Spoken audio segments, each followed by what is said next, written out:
There's a presumption of failure. Fast forward 10 years later, and I'm off to Harvard Law School. And I am going to bring sports to South Florida, hell or high water.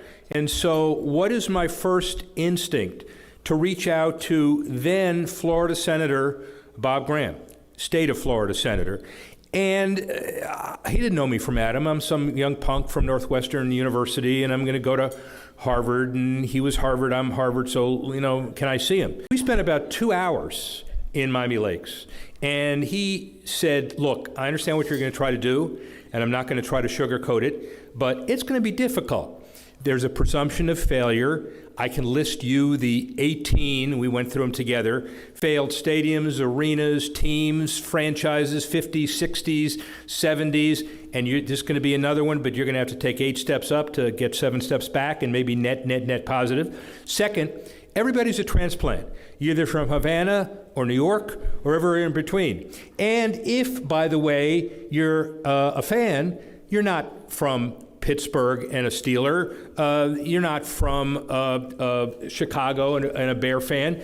Miami was very unique. There was no social vesting that's enough to generate significant dollars for a sports franchise.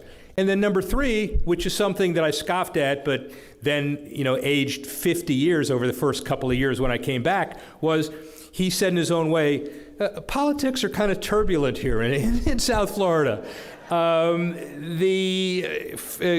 politics are a combination of Little Havana, Big Havana, New York, Tammany Hall, and everything in between. But he said, look, go to Harvard Law, get your degree, and when you're done, come see me, and we'll figure out what to do. All right, so I'm off trying to figure things out. And by the way, he said, just remember this. Here are things you got to keep in mind.